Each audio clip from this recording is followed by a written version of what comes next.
Hi, everybody. So I'm going to just give you a quick overview of this assignment, or what I want you to, how I want you to approach this assignment without actually mixing paint and using an app of some sort to do this. I researched a few apps online. I found this great YouTube video that shows it, but basically I want you to do is something along the lines of this. You're just kind of taking a section and experimenting with different color relationships. There's a gradient here. Here, there's a plane shift. Let me just annotate and point these things out. Here you can use a different color. Here you can see there's a plane shift along this line. So this might be a number 1. When it comes over here, it's a number 3. This might be a number 1 red. Over here, it's a number 3 red. This is a number 2 green, a number 4 green. And you can kind of see that I have my numbers labeled out here just to kind of help me understand what I would do there. And I'm just kind of giving myself little notes so I don't have to do everything. Now, how are you going to do that? Let me just clear this with my drawings.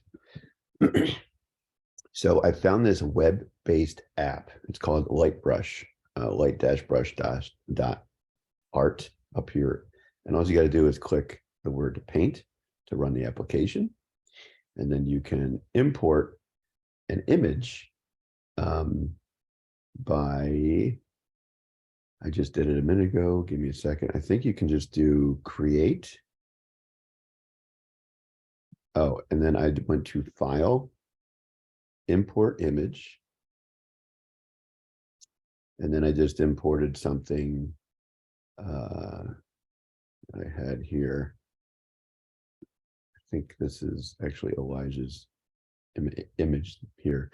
And then once this is in, then you can just click a paintbrush. I'm going to click this guy here, just so you know that the paintbrushes are up here at the top. If you want to adjust the size of the paintbrush, all you have to do is kind of adjust the size here. If you want to change the color, you could do this. And then you can also, I'll explain what you can do in a minute, because there's another palette that you can use that came up after I selected something. So I'm just going to select this blue, right? After I select this blue, you can see I have this color overlay here. I don't know if I want that one. Let's see what this one does. This one seems like more of a opaque, and it has a harder edge. So I'm going to go with that color. So if I want to, and of course you can go, you can clear these out or go undo or erase what you've done. I think these back buttons kind of go back and forth if you want to do that. So I'm just going to clear these out. Now that I got the brush that I want, I'm just going to fill in this little shape the best I can. Again, this is not going to be perfect. I don't care. This is as far as I want you to go, just so I get an understanding of what you're going to do. So say you do something like this, right? Every other one. Now there are ways to select this shape. Like I'll get into that too as well. But again, this is going to be crude and rough. So what I'm doing is I'm just trying to find a new color. And I just clicked over here and then this palette came up, and I'm going to hit apply. And now I'm going to see if I can kind of put something between these two. Purple seems to be a little bit darker of a value that I want to try. So I'm going to try something a little lighter. Apply. It seems to be something that I'm trying to get towards. And I'm using my mouse here, or I'm sorry, my, what do you call it? The pad on my computer. So it's not perfect, but I get the idea. If you want to go back to a color and select, I think you can do this. Oh, I'm sorry.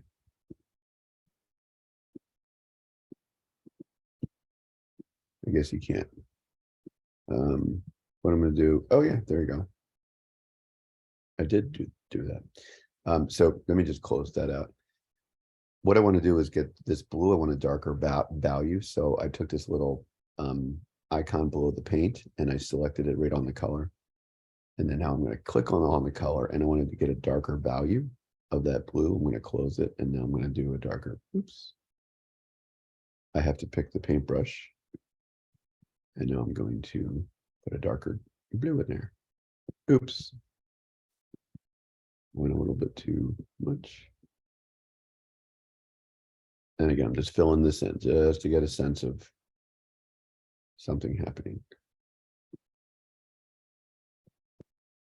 Not that this is the design that's happening, but I'm just kind of playing around here. And then I can go to the color picker, pink. Click on pink, get something a little bit darker in value. And then the reason why they select it here, so you can compare to it. Close. And now I'm going to put this here. And I have plane shifts and color relationships and all that stuff here. And you can kind of get a sense of what's happening. And it's crude. That's all I care about. It's just crude. You just get a quick idea. Let me see, plane shift's going to go here. Sure, why not? The next thing I want to show you is, I believe if you click on this left-hand corner here, you can select if there's a nice, neat, perfect swoops. I think that takes the whole thing. Let me see here. No, I think this just gives you all the different brush options. I'm going to get out of that thing. What's this thing I do? Dimensions, selected area. Let me just see what this does.